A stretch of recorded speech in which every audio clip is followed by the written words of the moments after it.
It is nowhere near that simple. Let's just go through and take a look. Number one, today or tomorrow, we will hit a very sad milestone in the United States of America. 200,000 Americans killed by the coronavirus. 200,000. We will hit that number today or tomorrow, and all the projections tell us we will go higher and higher and higher through the end of this year.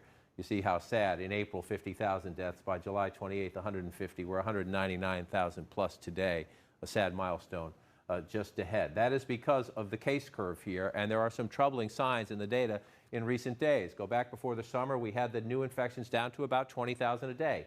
Then this horrible post-Memorial Day, post-July 4th, the surge up to nearly 70,000 cases a day in the middle of July.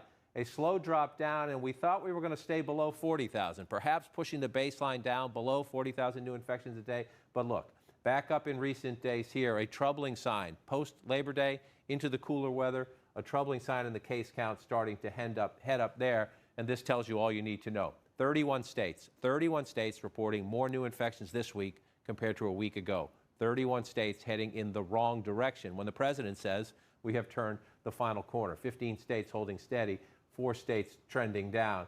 And you look at this in the map here, 25 states are reporting more positive tests this week than last week. 25 states reporting higher positivity in the coronavirus testing this week than last week. Let's stop there and bring into the conversation Dr. Rajesh Shah. He is the Dean of the Brown School of Public Health. And Dr. Shah, I ask this question every Sunday, where are we? When the president says we have turned a final corner, when you look at several days again back at or above 40,000, and when you look at 25 states saying the positivity rate higher this week than last week, which tells you inevitably there are more cases coming in those states, because when so many people are positive, more people get infected. Where are we?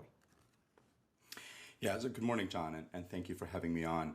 You know, a couple of weeks ago, as we went into Labor Day, we were talking about exactly this and our worry that coming out of Labor Day, as we've seen out of Memorial Day and July 4th, we'd see an increase.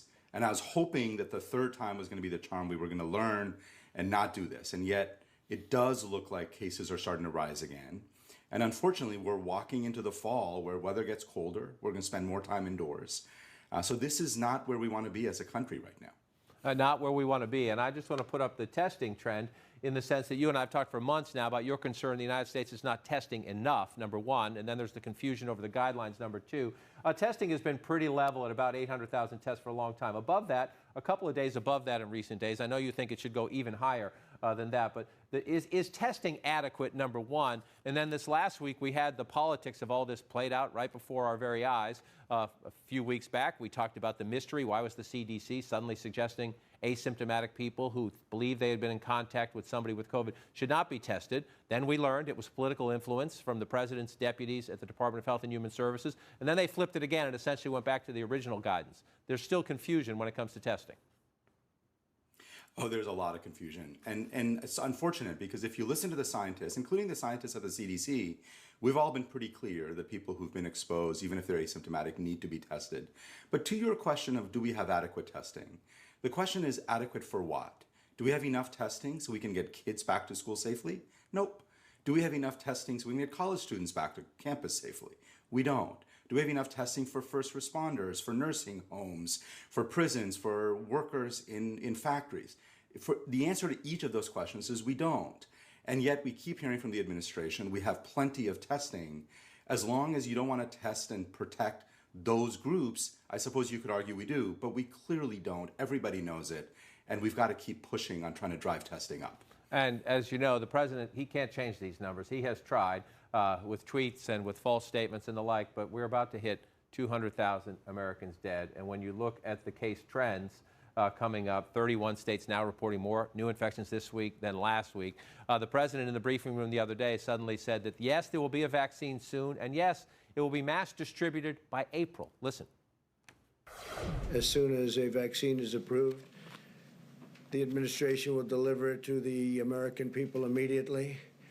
Distribution will begin within 24 hours after notice. Hundreds of millions of doses will be available every month, and we expect to have enough vaccines for every American by April. The president told us months ago the virus would be gone by last April. Is it realistic to believe people will be able to get on a big level vaccines by next April? So I do think that we're going to see large